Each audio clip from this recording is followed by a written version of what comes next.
la chaîne qui vous édifie.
Que Dieu nous bénisse.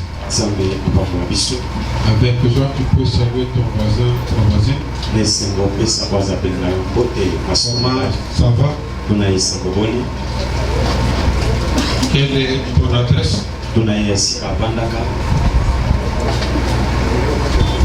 Quel est ton nom?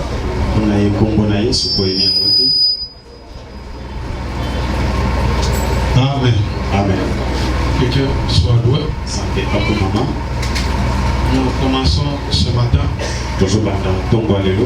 notre marathon de prière. Et nous allons faire ce voyage pendant 14 jours. Et pendant ces 14 jours, il y a un témoignage à donner. Parce que tous les 14 jours sont les jours des grands témoignages. Sois sûr que maintenant que nous ouvrons ce marathon, Dieu a déjà fait quelque chose de grand dans ta vie.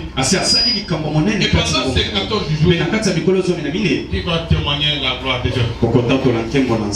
Amen. Amen. Vous savez, quand Dieu donne son ordre, bien aimé dans le Seigneur, même s'il peut y avoir des résistances, même s'il peut y avoir des barrières, ainsi dit l'Éternel, a toujours et toujours produit ses effets. Et ainsi dit l'Éternel, finit toujours par se réaliser. Sois sûr que l'Éternel Dieu est entré en danse.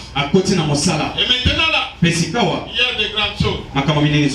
L'image que tu avais sur toi-même, sur ta famille, même sur cette assemblée, cette image-là est balayée par la main de Dieu. Maintenant, il y a de bonnes choses. Que Dieu soit loué. Le thème de notre marathon est intitulé Un cantique nouveau. Amen. Amen. Un cantique nouveau. Bien aimé dans le Seigneur, on ne peut jamais parler du nouveau s'il n'y a pas eu l'ancien, s'il n'y a pas eu ce qui a précédé. Et encore, même si on peut parler du nouveau, il peut se faire que l'ancien se maintient, l'ancien produit des effets. Il peut se faire que l'ancien fait encore le bonheur.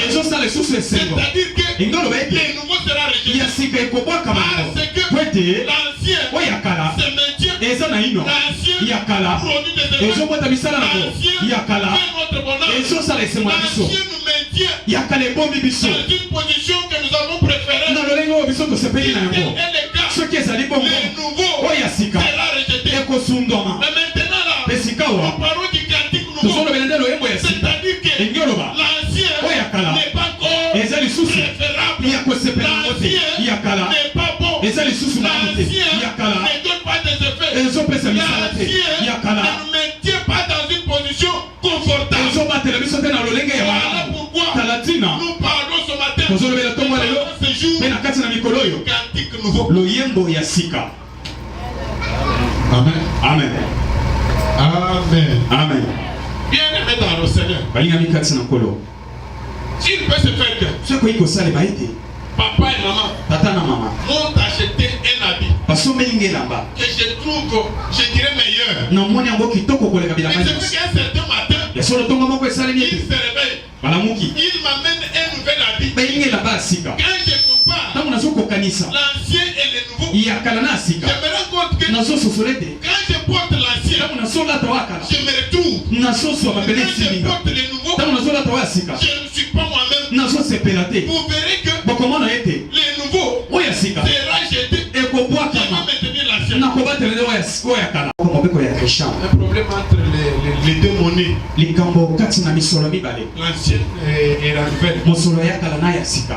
Je ne vais pas entrer là que les économistes développent eux-mêmes la loi des Gréchats parce que je ne suis pas là. na okota kuna te po ete bato bakita bango mei bayeba na kososola mozindo ya mobeko wana ya Mais krishan nous baza parlons kuna du te cantique nouveau. kasi biso tokolobela moloyembo ya sika. Bien-aimé dans le Seigneur, alingami kati na nkolo quand je fais un pas en arrière, ntango nazozonga litambe moko nsima voulant parler de l'ancien et du nouveau, nazolinga nalobela oyo ya kala na ya sika. la Bible elle-même commence par dire, biblia yango moko ezobana na koloba au commencement quand Dieu a créé, na ebandeli ntango nzambe akelaki la terre mabele était informe vide, ezalaki lolenge mpe polele sans forme. ezanga Elle polele n'était pas préférable. ezalaki ya kosepela nango Si je te peux considérer cela soki nakoki kopesa comme mokili na yango étant l'ancien, neti eloko ya kala alors le nouveau, sika oyo ya sika Dieu a donné la forme. nzambe apesi yango La lolenge forme à la terre. lolenge na mabele La terre est devenue maintenant habitable. mabele ekomi ya Je kovandisama peux prendre l'ancien et le nouveau nakoki kozwa ya sika na ya kala à ce niveau-là. na mosanda wana Si je peux encore faire un soki voyage, nakoki kobemoka lisusu vous verrez que bokomona ete Adam et Ève, adamu na ewa dans le jardin d'Éden, na kati elanga edeni ils vivaient calmement très bien. azakomika na kimia mpe na pepele Et après, mpe nsima ils ont péché. basumuki Les malheurs ont commencé pasi ebandi lorsque Adam et Ève ont péché. ntango adamu na ewa basumuki Les premiers, oyo ya yambo ou l'ancien, to ya kala cantique dont je peux parler, loyembo oyo nakoki koloba quand Adam et Ève ntango adamu na ewa ont commencé à pleurnicher, babandi kobilele ils ont commencé à pleurer, babandi kolela le malheur a frappé la pasi terre. ebeti mabele Il y avait les deuils. nde matanga ekoti Dieu nzambe a envoyé les prophètes atindi basakoli et de tous les prophètes, mpe na basakoli il banso n'y a pas eu une solution. eyano epesamaki te Dieu a envoyé des messagers. nzambe atindi bapesi Et tous sango les messagers, na bamisango nyonso personne n'a fait quelque chose. moto moko te asala eloko maloba mpe nsima Il fallait que Dieu seul esengelaki nzambe ye moko prenne la chair humaine. alata loposo moto Il s'incarne, nzambe akota qu'il descend akita afin de mettre fin po ete asilisa à la souffrance de la na terre. pasi ya mokili Bien aimé dans le Seigneur, balingi kati na nkolo écoutez, yokani l'éternel Dieu yawe nzambe est un Dieu multisystème, aza nzambe ya banzele est ebele un Dieu compatissant. aza nzambe ya mawa Ce que tu dois savoir est que oyo osengeli na yo koyeba ete là où on a fermé epai bakanga et que la porte mpe ekuke est restée longtemps fermée, etikali mingi ya kokangama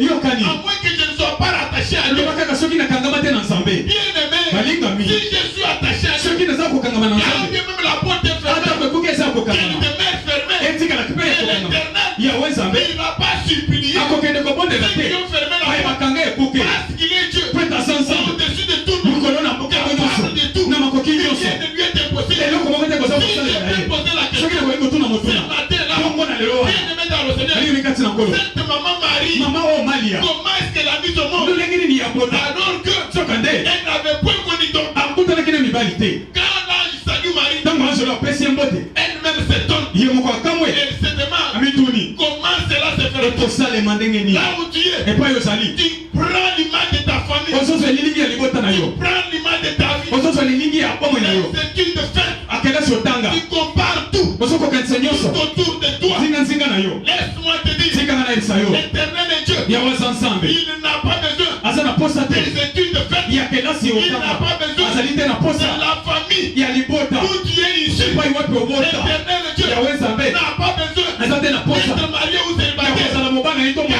il monzemba s'élève ntango azotele pour faire quelque soki chose. akosala likambo moko Il agit azosala en tant que Dieu. lokola nzambe Sans consulter wana azotuna ta te tante, ata tata ta mwasi grand-mère, koko na yo ton mwasi grand-père, koko na yo ta mobali grand-mère, koko na yo mwasi même ton oncle. ata ndoko na yo Quand Dieu s'élève, ntango eza il n'a bazotela pas besoin de aza na conseiller. posa ya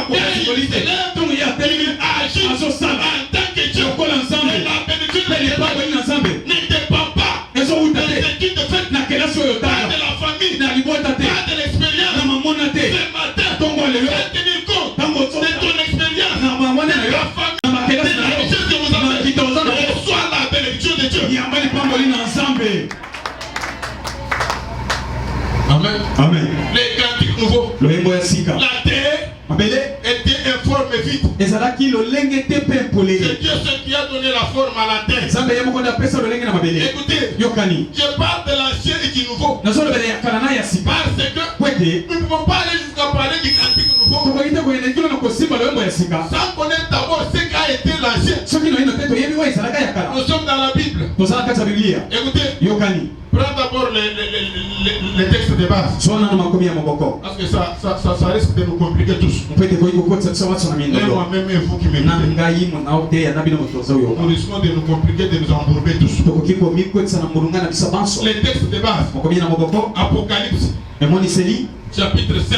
mokopo na mitano Toi, tu peux écrire yokoki kokoma du 1er au 10e verset. molongo ayamboki no na zomi Mais kasi ici, nous allons lire Apocalypse 5, 8 à 10. awa tokotanga emoniseli mitano mwambeki no na zomi Toi, tu écris du 1er au 10e. yokomi na yamboki no na zomi Ici, nous lisons de 8 à 10. awa biso tokotanga kaka mwambe na zomi Tu ajoutes Apocalypse chapitre 14, verset 3. obakisi susu emoniseli zomi na mine ezala misato Apocalypse 14, 3.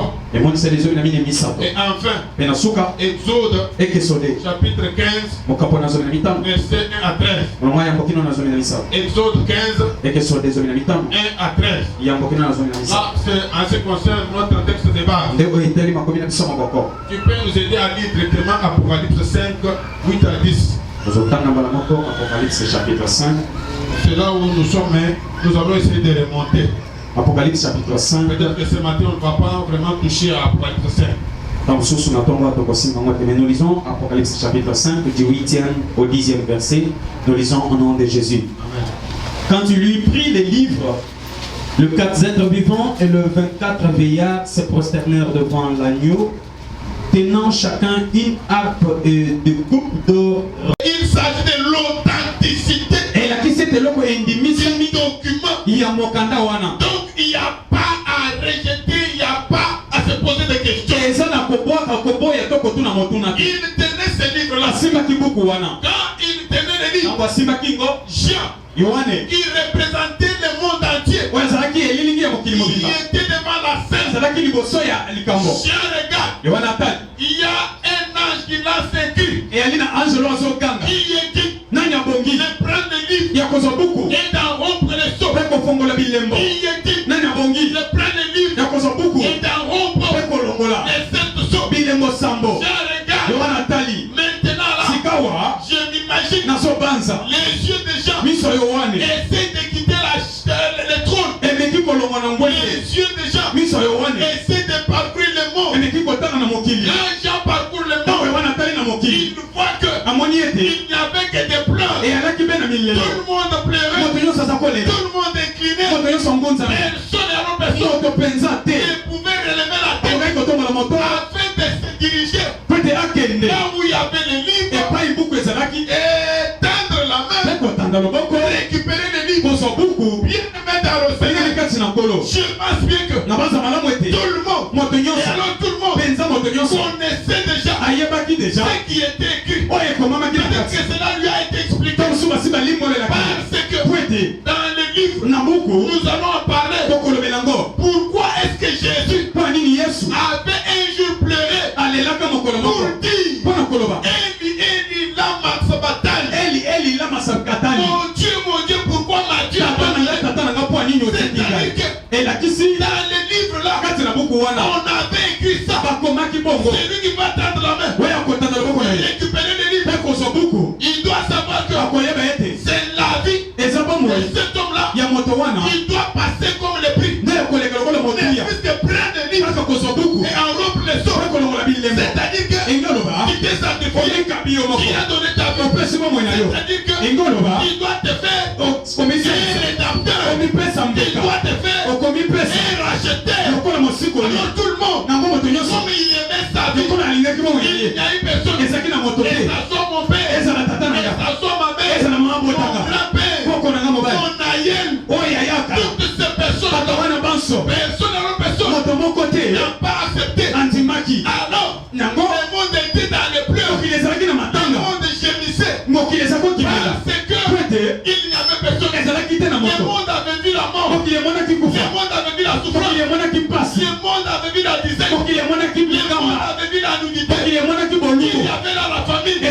pela. Il y avait dans les célibats. Il y Ezalaki na bonzemba. avait dans la pauvreté. Ezalaki na bobola. Toutes les mauvaises choses Makambo nyonso mabe. étaient contenues là. Ezalaki wana na Il kati. pouvait prendre les livres, Oyo akozalaki kozwa buku. rompre les seaux, Kolongola bilembo. enlever toutes ces choses-là Kolongola makambo wana nyonso. et donner des bonnes choses. Mpe kopesa makambo malamu. Voilà pourquoi Kala tina. il y a eu des pleurs. Ezalaki na milelo. Quand je parle de l'ancien, Ntango nazolobela ya kala. je vois les pleurs. Nazomona milelo. Quand je parle de Ntango l'ancien, nazolobela ya kala. je vois les malheurs. Nazomona mawa. Quand je parle de Ntango nazolobela l'ancien, ya kala. je vois la souffrance. Nazomona mpasi. Parler du nouveau, Kolobela wa ya qui sika. a été dit d'avance. Nazoya biso ya yango ya. Sois sûr que Sukisama ete. tu le veuilles ou pas, Olinga olinga ce te. matin, Matongo lelo. dans ce jour, Mpe na mikolo oyo. sois connecté Yokangama. à ce que je te dis. Na oyo nazoloba na yo. Renouvelle ta foi. Yokonisa kondima na yo. Active ta foi. Batisa kondima na Même yo. pour ces 2 semaines, Ata mpo na balobi ngo pendant mibale. ces 2 Kati semaines, na balobi ngo il y mibale. a un témoignage à donner. Oza na litatoli ya kopesa. Il y a Amen. un grand témoignage à Oza donner. na litatoli monene ya Pendant kopesa. ces 2 semaines, Kati na balobi ngo mibale. le Dieu Yawe Nzambe a effacé la mort, azolongola kufa. la pauvreté, Bobola. les célibats, Bonzemba. la famine, Nzala. la stérilité, Ekomba. la nudité, Olumbu. toutes les mauvaises choses Biloko nyonso ya qui mabe. t'ont fait gémir. Oyo soki melisa Sois yo. sûr que Sukisama ete. pendant ces semaines, Na kati ya balobi ngo. pratique nouveau, Loyembo ya sika. éternel Dieu, Yawe Nzambe. met sur ta langue, Akotia na lolemo na yo. grand témoignage pour Mpe toi. matambola minene epesameli yo. Yes. Amen.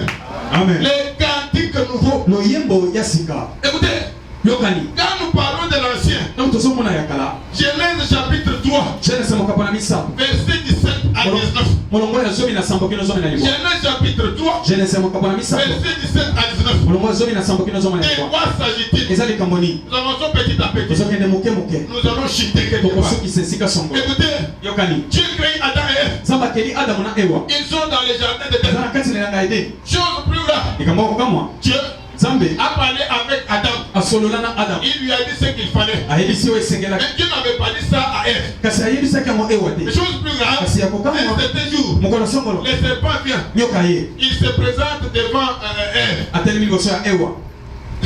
Amen. Amen. Amen. Amen. Amen. Amen. Acclamons le Seigneur. Tobeteli kula maboko. Et Dieu nous bénisse. Nzambe apambola biso. Je me pose la question. Nazoki tuna motuna. Je l'ai dit hier, Nalobi yango lobi quand loleki. nous étions avec les mamans. Ntango tozalaki na bamama. Quand Dieu a plongé l'homme dans un profond sommeil, Ntango Nzambe azindisaki mobali na il pongi. a soutiré la côte, Abendi mpanzi moko. il a fabriqué ou il a créé la femme. Nde asaleli ngo mwasi. Dieu a causé avec la femme. Nzambe asolola na mwasi. Ce que Dieu avait dit à l'homme, Mais Nzambe ayebisaki mobali. c'est mentionné dans la Bible. Ekomama na kati ya Mais ce Biblia. que Dieu avait dit à la femme, Kasi oyo asololaki na mwasi. jusqu'aujourd'hui, Kino lelo. c'est resté un secret. Etikala kaka Voilà kuku. pourquoi Kala tina. toutes les mamans ici Bamama nyonso. sont les domaines de secret. Bazali pena nzungu ya bankuku. Amen. Amen. J'ai dit au jeune frère Peter, celui avec qui on était hier, Bayebisi nga lobi ntango tozalaki awa. tous les célibataires, Banzemba nyonso. retenez, Bokanga yango. quand vous allez vous marier, Ntango bokobala. même si tu fais quoi, Ata so osali nini. même si tu as acheté à ton épouse un avion, Ata so osombeli mwasi na yo mpepo eza na aéroport. si tu la mets dans les luxes, je ne sais comment les qualifier, Ata so omemi ye na mapata wazali il kopima. doit savoir que Okoyeba ete dans son cœur, na motema na ye. jusqu'à sa mort, Kino na kufa na ye. il y a des secrets Ekozala na qu'il basekele. ne te dira jamais. Akoyebisaka yo soko moke te. Baselibatere baloba amen. Bama alléluia. Bama alléluia. Nakosi. Bama alléluia.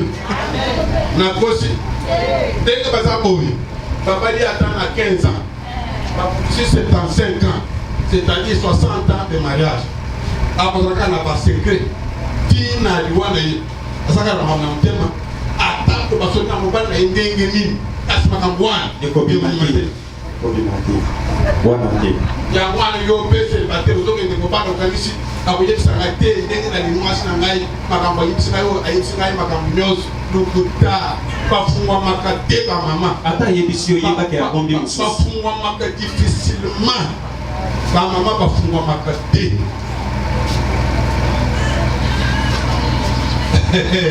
bamama aleloyi que Dieu vous bénisse. Samba mambo ya bino. Amen. Amen. Amen. Amen.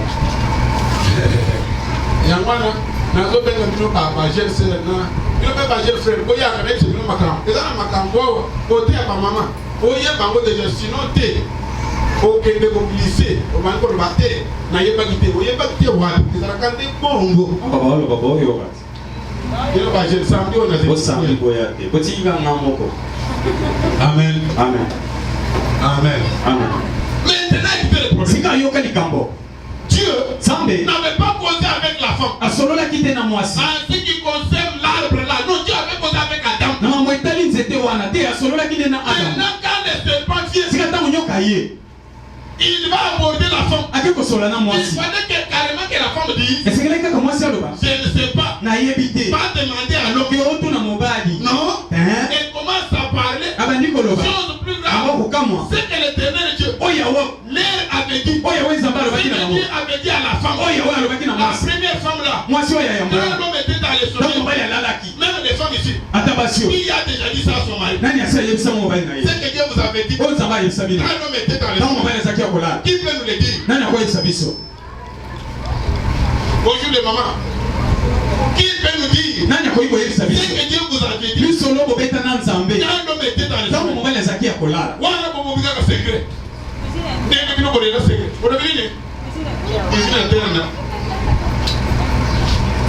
On va pas faire une cuisine interne maintenant. Il y a une cuisine interne maintenant, des hommes qui se passent. Amen. Amen. La femme ouvre la bouche. Il commence à dire des choses qu'elle n'a pas maîtrisées. Il fallait dire ce que Dieu t'a dit toi-même. Chose plus grave. La femme tombe. Elle va chez son mari. Les maris tombent aussi. Quand Dieu vient, Adam, où es-tu? Je suis allé me cacher. Je suis nu. Il t'a dit que tu es nu. La femme que tu m'as donnée. Femme, pourquoi tu as fait ça? Le serpent m'a trompé. L'affaire c'est les autres. Comment toi tu vois tuer les autres? Aujourd'hui, la difficulté que nous avons, parce que moi-même, je ne peux pas savoir que c'est moi qui suis coupable. Quand il y a un problème, surtout dans nos mariages, c'est toujours les jeux de ping-pong. C'est le mari. La femme aussi. La femme qui dit c'est le mari. C'est la femme. Ping-pong. Mais où est-ce qu'on va trouver la solution? Bien aimé, quand la femme répond, disant que c'est le serpent, l'éternel Dieu prononce la sentence. Je suis en train de parler de l'ancien. L'éternel prononce la sentence. Il va maudire les serpents. Il va maudire la femme. Arrivé au niveau de l'homme. Dieu n'a pas maudit l'homme. L'éternel va maudire la terre. À la place de l'homme. Qu'est-ce que l'éternel dit? La terre. C'est ça, c'est Genèse chapitre 3. Verset 17 et 19. La terre va te produire des épines et des roses. C'est à la tuer de ton front que tu mangeras. Tu dois travailler durement. C'est-à-dire que la souffrance est entrée dans les mots. Il y avait des épines sur la surface de la terre. L'homme pleurait. L'homme gémissait. C'est ça le premier cantique. Il y avait la mort. Il y avait la souffrance. On ne pouvait pas faire autrement. S'il te plaît, peuple de Dieu. Peut-être que ce matin-là, quand Dieu est venu ici, le cantique est sur ta langue. Notre famille est malheureuse. Nous souffrons. Nous mangeons difficilement. Cette pauvreté, nous ne savons quoi faire. Écoutez, quand je parle du cantique, ancien et nouveau, je parle de la vie. Ce que tu as comme vie. La vie ancienne et la vie actuelle. Maintenant là, on parle un peu de ta vie. Comment est ta vie? La disette, la famille, les malheurs, la souffrance. Écoutez, dans notre famille, on fait qu'enterrer. Dans notre famille, il n'y a pas quelque chose de grand. C'est ça les cantiques que nous avons. La terre produisait des épines. Il n'y avait pas moyen d'avancer facilement. Bien aimé dans le Seigneur, quand nous nous transportons dans le livre d'Apocalypse, chapitre 12, verset 12. Écoutez l'ancien, les précédents cantiques. La Bible dit malheur à la terre et à la mer, parce que le diable est descendu animé d'une grande colère, parce qu'il sait qu'il ne nous reste qu'un petit temps. Malheur à la terre, malheur à la mer. Oh, toi et moi, nous habitons la terre. C'est-à-dire que la Bible dit à toi et à moi les malheurs, à toi et à moi les épines, à toi et à moi la souffrance. Les précédents, c'est ce cantique-là. Mais la Bible continue. Quand Jésus-Christ vient dans ce monde, la Bible dit, Jean chapitre 3, verset 16, car Dieu a tant aimé le monde qu'il a donné son Fils afin que quiconque soit en lui ne périsse point, mais crée la vie éternelle. Écoutez, l'ancien, il y avait les épines. L'ancien, malheur à la terre. L'ancien, malheur à la mer. L'ancien, les épines. Maintenant, quand nous entrons dans le mot, la Bible dit Dieu a manifesté son amour. Bien-aimé dans le Seigneur, l'amour de Dieu efface tous les malheurs. L'amour de Dieu efface les célibats. L'amour de Dieu efface la pauvreté. L'amour de Dieu efface la mort. J'ai dit ce matin, par la grâce de Jésus, il n'y aura plus la mort dans ta famille. Par la grâce de Jésus, ta famille est devenue riche. Par la grâce de Jésus, Dieu élève des colonnes. Par la grâce de Jésus, parce que l'amour de Dieu efface tout. Amen. Amen. La terre était formée vite. Il y avait des épines. Malheur à la terre. Malheur à la mer. Écoutez, je me transporte encore dans le livre de Matthieu selon Matthieu. Chapitre 27. Verset 29.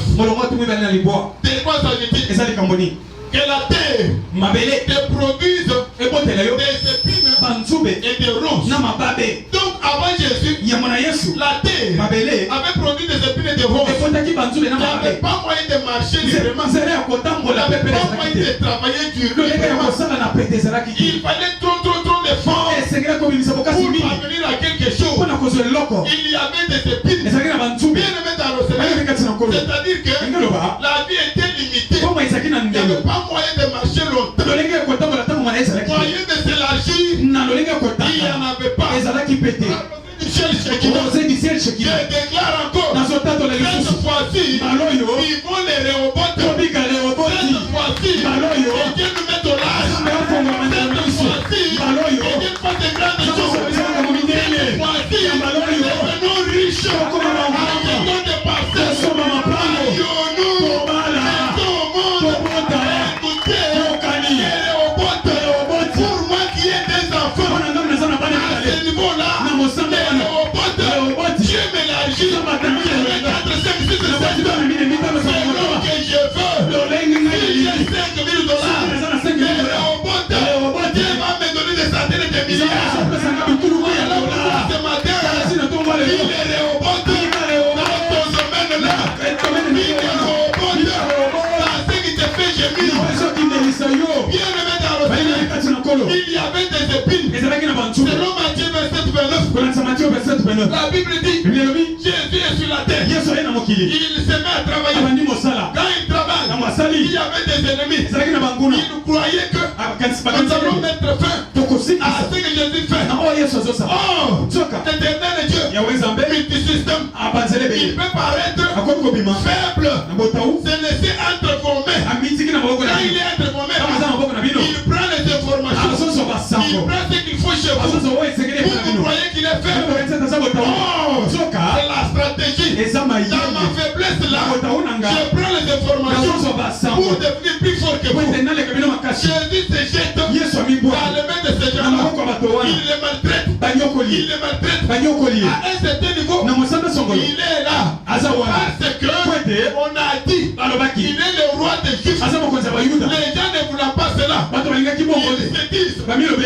roi doit être couronné. Maintenant, il faut chercher une couronne à donner à Jésus. Quand on cherche la couronne, la stratégie des vrais stratèges. Je me demande pourquoi Jésus est allé les dire, allez prendre les épines. Ces épines-là m'empêchaient de travailler. Ces épines-là m'empêchaient de m'élargir. Ces épines-là m'empêchaient de devenir riche, de mettre au monde beaucoup d'argent. Ces épines-là me bloquaient dans les études. Ces épines-là me bloquaient dans les activités. Jésus va les dire, prenez les épines comme dénigrement. Faites une couronne. Ne sachant pas que nous avons des nous avons laissé la place à chaque vie d'être élevée. Nous avons laissé la place à maman choisit des témoignages. Nous avons laissé la place à la maman généreuse. On fait de grandes choses. On déterre les épines. On fabrique la couronne. On va mettre la tête à Jésus. Oh, voici les rois des jours. Voici les rois des jours. Que Dieu te fasse grâce. Il est européen, votre patrie. Jésus couronné des épines. Jésus sort avec les épines.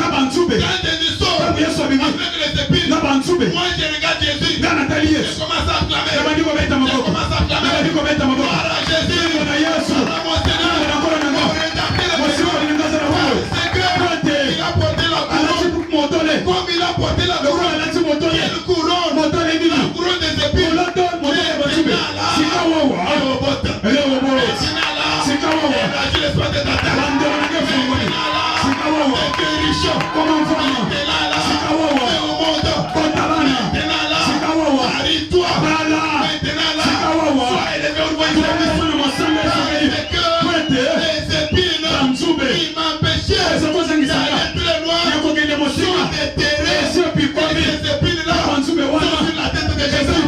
C'est pour dire que les épines-là ne reviendront jamais sur la terre. Même si on les remet, les épines n'auront pas d'efficacité.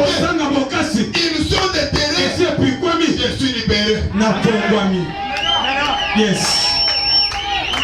Un cantique nouveau. On ne te trompe pas. Reviens à Jésus. Sois calme. Cette fois-ci, écoutez, ce que je te dis là, c'est ce que tu dois vivre. Les cantiques nouveaux. Bien aimé dans le Seigneur. En Exode, chapitre 15. Les versets que j'ai donné là. Du premier au 13e. Un cantique. Et d'ailleurs, c'est la première fois qu'on a mentionné un cantique dans la Bible. La première fois. Un cantique ou un chant, une chanson. Et mentionné dans la Bible. C'était cela. Écoutez, peut-être que tu ne comprends pas. Moi-même, quand j'ai commencé à méditer, de la manière que nous avons marché pour les aigles, cette année, et aussi la bonne côté. Yes. Amen. Et aussi le bon côté. Amen. Jésus est Seigneur. Yes, Rien n'était possible à lui. Pour moi, aussi le bon côté. Amen. Écoutez, comment nous avons marché. Nous avons commencé un jour. Je réclame mon droit. Amen. Israël, dans la servitude, quand Israël pleurait devant l'Éternel, Israël réclamait son droit. C'est ce que nous avons fait. Chacun a réclamé son droit. Et jusqu'aujourd'hui, j'ai des témoignages de ce marathon-là. Je réclame mon droit. Après, je réclame mon droit. Israël sort. Israël sort sous la nuée. Dieu conduit Israël sous la nuée. Étant sous la nuée, écoutez, nous avons ajouté l'ordre qui fait. C'est l'obéissance. Parce que sous la nuée, c'était l'obéissance qu'il fallait. Maintenant là, nous sommes au niveau du cantique nouveau. Réanime ta foi. Réanime ta foi. Israël est là. Devant la mer rouge. Sous la nuée, l'ordre qui fait. Dieu leur dit, Israël, pourquoi vous pleurnichez? tambolani Quand Dieu dit marcher, Kama zaba lobi tambolani Israël regarde devant, Israël atali boso il y a la main rouge. Amoni boyo Il matana se pose la question, Ameni motuna mais comment est-ce que nous allons marcher? Eko ngoto tambolani Mais comme c'est Dieu Kasi lokola qui a sansa donné l'ordre, Dapesi motima l'ordre divin, Olomona il nzambe ne connaîtra jamais d'opposition. ekotelemela na makate Quand il y a un opposant soki motelemeli à ce qui concerne l'ordre divin, abibi na molongo na nzambe l'éternel Dieu s'impose. yawe nzambe akomitia Quand il s'impose, ntango komitia même s'il faut la mort de certaines ata personnes, soki esengi liwa ya bamoto ils mosusu vont mourir bakowa pour que ete il y ait des passages. zelo ekongoma On est à la main rouge. tokomi na moya motane Quand il y a chemin de rouge sur chemin, nzamba koma bao nyonso c'est là où on est pour le point. bafongola On est là à la main rouge. baza wana na moya Dieu motane donne l'ordre. nzamba apesi motima Marchez. botambolani Israël se met à pleurer. israeli na bandi kolele Dieu dit à Moïse, nzamba lobi na mose qu'attends-tu? oza na nini ozozele nini Apprends ton bâton. soli ngenda Était sur la mer. tanda na mai Moïse prend le bâton. mose azoli ngenda Il était sur la mer. atandi na La ebale mer donne le passage. ebale efongoli nzela Le multisystème. ya nzela ebele Dieu nzambe est capable de tout. aza makoki nyonso Écoutez, hein, yokani c'est comme Israël. ezali ti israeli Maintenant là que j'ai gémi, sika wana ozokimela c'est un cantique nouveau. eza loyembo Ce n'est pas grave. eza pasi Avec mon Dieu, Nzambe na je nga. peux pleurer. nakoki kolela Avec mon Dieu, Nzambe na je nga. peux gémir. nakoki Mais kokimela la mort kasi ne liwa m'atteindra jamais. ekoso ngai Je te peux pleurer, oui. nakoki kolela Pour liwa rétablir là. osikoli na nga Ce qui azali est vrai que eza solo la ezali mort liwa ne viendra que ekoya kaka quand je serai déjà ntango dans nakokona les cantiques nouveaux. na kati ya loyembo ya Parce sika que po ete les cantiques nouveaux loyembo ya sika donnent gloire à Dieu. ezosomisela komi na nzambe Israël devant la main. israeli aza na boya motane Moïse était le bateau. posa atandeli ngeni Israël se met à traverser. israeli abandi kokatisa Même les boiteux ata batengomi qui gagnent Israël. bakakatana ya molako ya israeli Même les femmes enceintes ata basi ya qui seli gagnent ya Israël. molako ya israeli Les vrais stratèges. moto mayele kolela Qu'est-ce que la Bible dit? biblia elobi nini Devant liboso la colonne, lipata donner la lumière. eza kopesa Et pole derrière mpe na nsima la colonne, likonzi donner les ténèbres. eza kopesa molili makasi La même main de Dieu, kaka loboko moko wana elle me bénit là-bas. ezopambola nga Elle ngambo me fait avancer. epusinga liboso La même main de Dieu loboko moko wana frappe les ennemis. ebeti banguna Les vrais stratèges. moto mayele koleka Maintenant Israël, sika israeli quand Israël traverse, ntango ozokatisa même les femmes enceintes, ata basi ya seli même les boiteux, ata batengumi les vrais stratèges, moto mayele koleka d'abord les ténèbres là-bas. molili na ino kuna Mon peuple avance. ebotana nokopusa Les vrais pasteurs, obateli pata les solo vrais pasteurs, okambi ya solo les vrais pasteurs. obateli ya solo Jésus-Christ de Nazareth. yesu kristo ya nazareti Ceux qui étaient boiteux là, oyo bazalaki otengoma wana amemi akina na lipeka. nzambe Bangu kino na suka ate atiki kuna akatisi azongi amemi amemi mosusu mosusu akatisi bangu atina kigambo autant de tout batu ebele chez les boiteurs epa na batengomi et chez les femmes na enceintes basi ya zemi et tous ceux qui étaient na fatigués. banyonso balembani Amemi.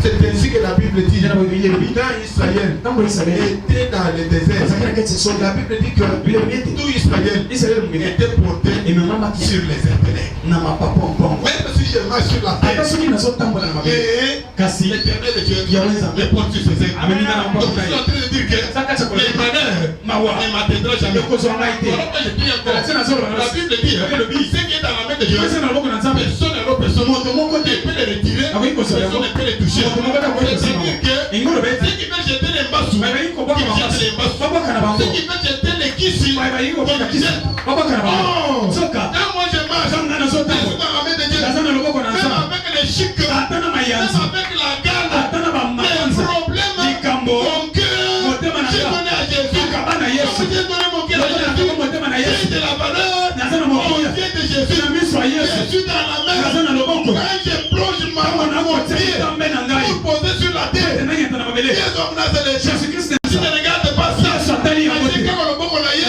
ngai lokolo na ngai, na nakati ya kati ye, loboko na ye na loboko. Sikoyo bakisi na bango wana, etikali na se ya loboko neutralisé. ekweyisi yango Ngai na nyati na leki. Tel que tu es là, ndenge oza wana tu sais combien de mbats tu as déjà traversé. oyebi mponi ya bakisi Même yango au mpona niveau du service, ata na mosala même dans ton bureau, ata na biro na ye il y en a même. eyali kutu On est venu jeter les poissons. baye kobwaka na moto Voyant que c'est fini pour lui. makanisi ete esili na ye Aye kaka boye. atali boye Olo alongoli. Na nyati. Na koti. yes Na bimi. À partir de ce matin, kobanda ntongo ya lelo et les poitrines de tes ennemis tolo ya bango na lelo deviennent les tam-tams. ekoma mbonda ei eyebaki kaka kosalela boye Traverse les fétiches. katisa bakisi Va au-delà des fétiches. kende na ngongo bakisi Traverse la mort. katisa liwa Traverse la pauvreté. kende katisa Traverse la nudité. katisa bolumbu Traverse les célibats. katisa bonzema Va au-delà. kende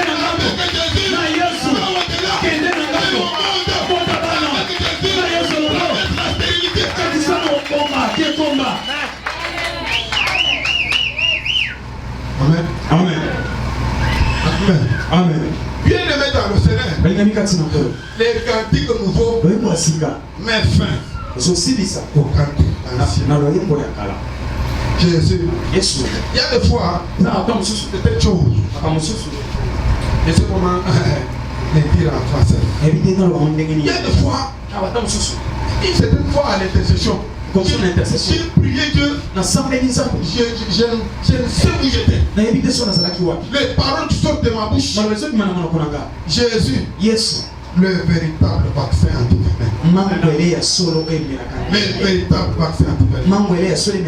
Un jour, dans cette prière-là, j'ai qualifié mon Jésus. Mon tout bijuande. Mon ménibangenge. Le bon chiminantende. Dans ce passage, je me tout tombé. Je suis incapable de faire sortir ces balles-là. Et de être intact.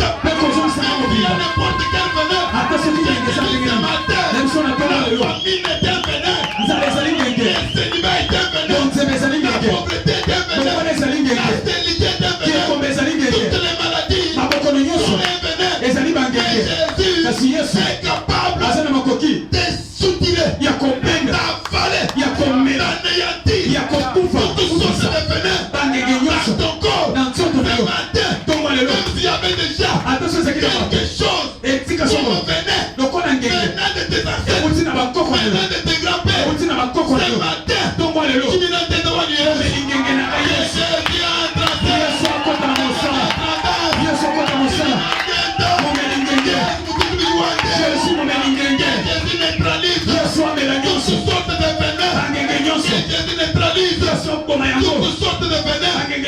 Qui était dans ton corps. Ce matin, chante un cantique nouveau. Ce matin, chante un cantique nouveau. Ce matin, j'ai longtemps gémi, j'ai longtemps pleuré. On s'est beaucoup moqué de moi. D'accord. Et on a dit à Kao, on a séparé la montée. Tenez la lataka, on a séparé la colonne de Wanete. Un cantique ancien. Ce matin, ça doit Joseph Chiki. Ça doit Joseph Chiki. Ça doit Joseph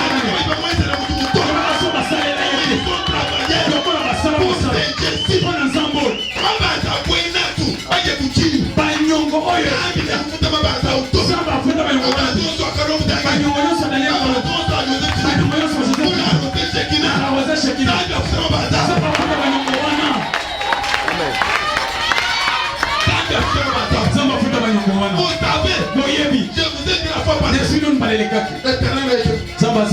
L'éternel est Dieu. Je vous ai dit la fois passée. Les mêmes puits. Isaac avait creusé. Maman, il t'a foutu en bas. Les mêmes puits. Isaac avait essayé de creuser. C'était les mêmes puits qui étaient creusés par Abraham, par les ancêtres. Mais c'était ces puits-là qui étaient ramenés complets. Il n'a pas de boulot que l'homme. Il n'a pas de boulot que Joseph Chiki. Ils ont travaillé pour Dieu. Rosé Shekina. Dans la grandeur. Amen.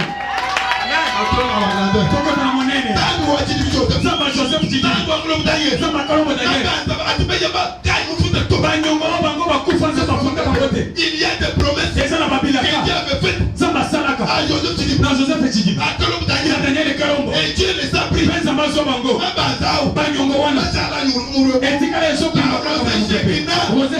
cantique nouveau. Et Dieu nous fait des grandes choses.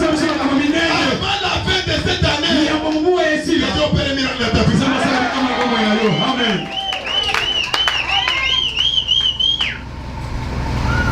Amen. Je vais pouvoir des problèmes. On va continuer. Je suis à mon introduction. Un cantique nouveau. Je n'ai pas encore défini ce que c'est les cantiques. J'ai parlé de l'ancien. Les ennemis. Les malheurs. C'est ça les cantiques. On avait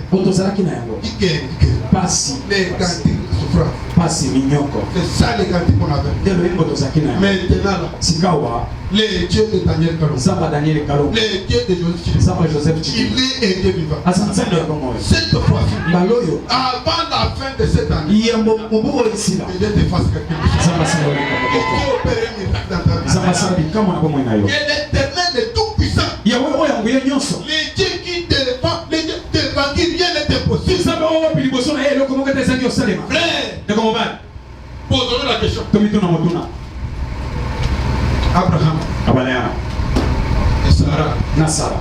À cet âge-là. Na mibu wana. Ils ont enfanté comment? Babota ndengeni. Dieu nous relate ça comme une histoire. Zamba zo betele biso kali solo apamba. Oto banda ko Abraham na Sarah banela ba ceux qui babota na 100 ans 90. Quand Dieu nous écrit ça, c'est pour nous dire que ce que j'avais fait avec Abraham, ce que j'avais fait avec Sarah, soit approché à moi avec toi. Je vais le faire. Avant la fin de cette année, toi qui es dans cette situation-là, sois sûr que les dieux que je prêche, les dieux de Daniel Kalou et Joseph Tchidibino, les dieux que je prêche ce matin, c'est ici à opérer miracle à ta vie. Amen. Un cantique qui a dit,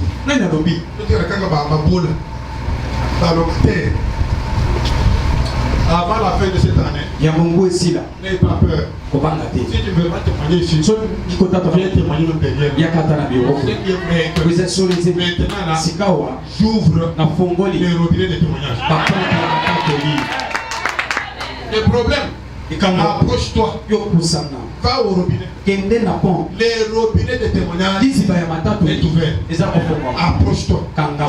Les dimanches passés, je vous ai dit, quand l'homme de Dieu prêchait là, je lui dit, il a inauguré.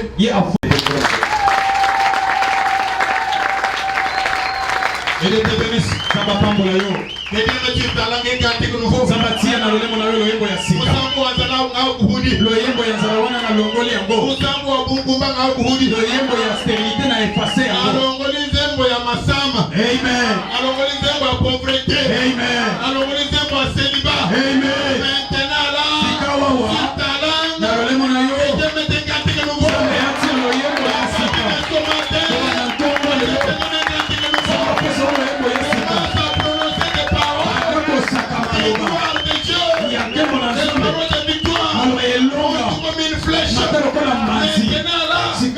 L'ancienne chanson sur ta langue est effacée. L'ancienne chanson, l'ancien cantique sur ta langue est effacé. Le cantique nouveau, c'est un cantique de la traversée. Quand les enfants d'Israël ont traversé la mer Rouge, sous la nuée, ils regardent derrière, il y a des cadavres. Des cadavres de l'Égypte en train de flotter. Laisse-moi te dire, quand tu souffres là, quand tu as l'ancien cadavre, ton Dieu à toi, vois comment tu souffres, vois comment tu pleures. Maintenant là, comme les ennemis, tu ne pas laisser la place. Ce matin, il y a beaucoup de tout à gagner.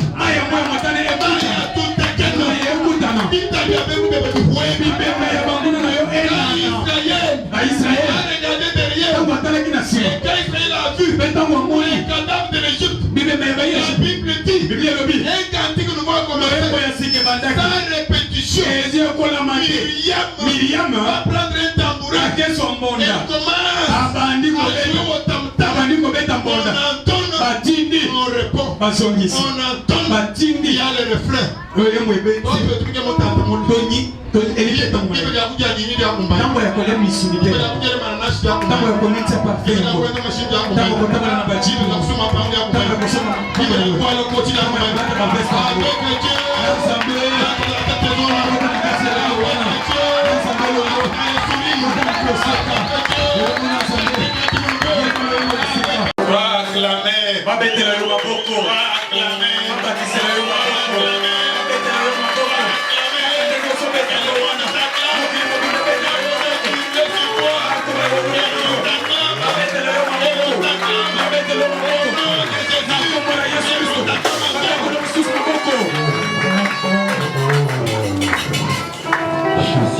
Dieu nous bénisse. Et cette joie qui t'a animé t'anime tout le reste de ta vie dans ce monde. Là où on avait déjà décidé la mort, on dit tous les robustes jusqu'à 80 ans, arroser du ciel, et venez tous robustes selon Dieu. Il n'y a pas la mort.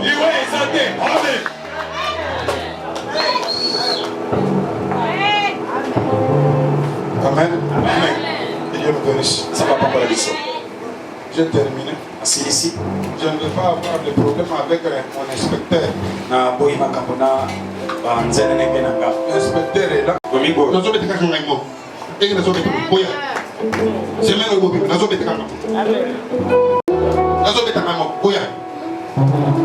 Un cantique nouveau.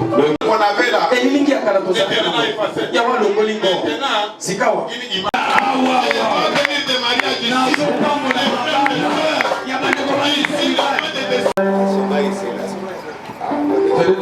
Amen. Ouais. Ce que tu as fait là, ça confirme ce qu'on va faire. Dieu va vous élever. Dieu va vous élever. Même les mariages qui pataugeaient.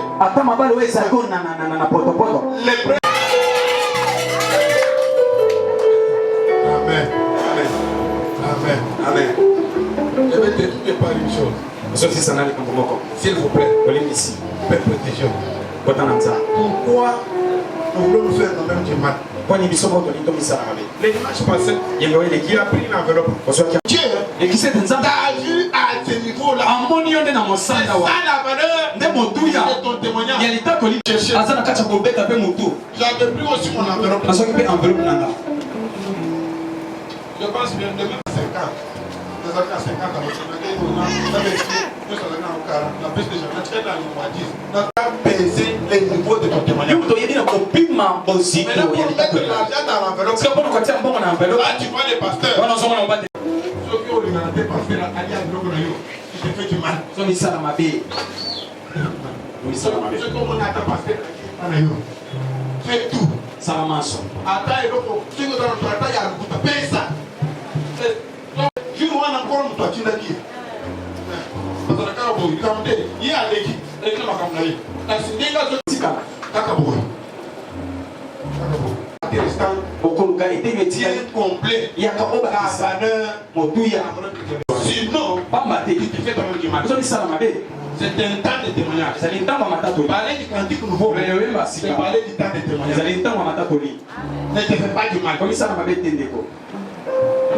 Amen. Amen. Et Dieu nous bénisse. Ça va prendre la mission. On va passer à autre chose. D'abord, donner nos offrandes. HP Media, la chaîne qui vous édifie.